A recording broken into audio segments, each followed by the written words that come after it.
yaa bisii bisilee wayira bishaan lagaa jaaladheen toosuma si malee na taane addunyaa kanarraa hiriyaa ijoollummaa taanaaf nani si jaaladhe waan taanani si jaalfadhe toosu toosu akkatuma baratistima yaa bisii bisilee wayira bishaan lagaa jaaladheen toosuma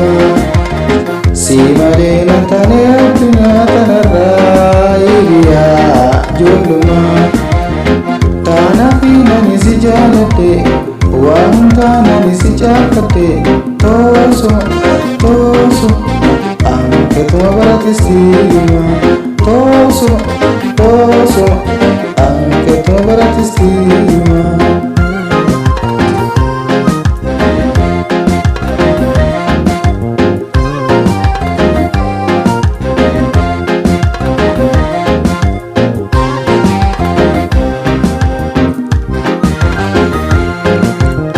Sumatarra kollena wajjin goddattu wanni feeke dhufte narratti ilaaltu sumatarra kollena wajjin goddattu wanni feeke dhufte narratti ilaaltu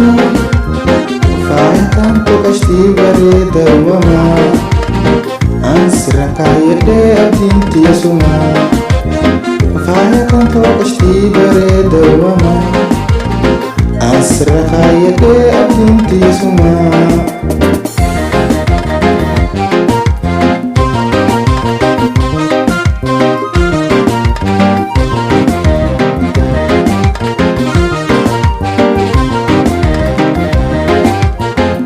wanta jaalchiseen ani si jaaladhe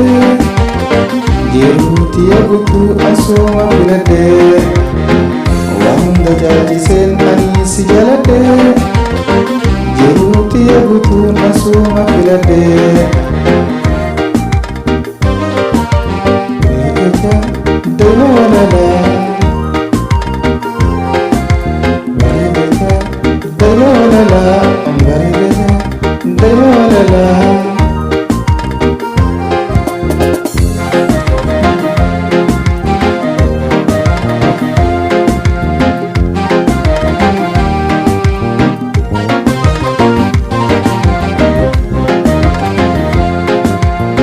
yaa bisii bisilee wayira bishaan lagaa jaaladheen toosuma si malee na taane addunyaa kanarraa hiriyaa ijoollummaa taanaaf nani si jaaladhe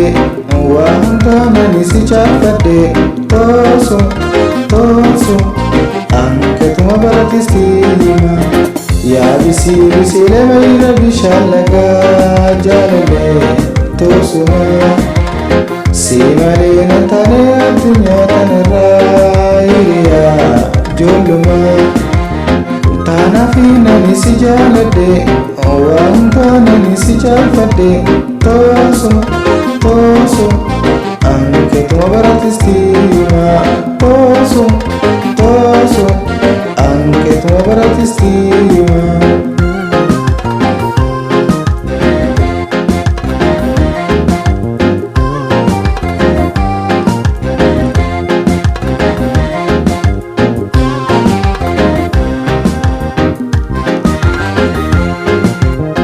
Sumatarra kollena wajjin goddattu wanni feete dhufte narratti ilaaltu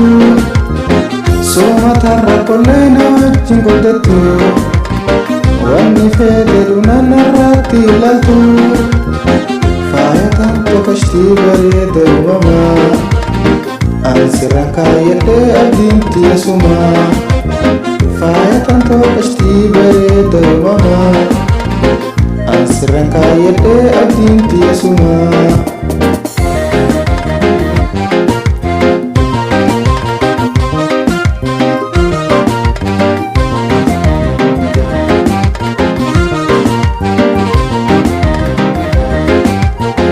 Wanta jaalchiseen ani si jaaladhe jiruuti guutuu asuma filadhe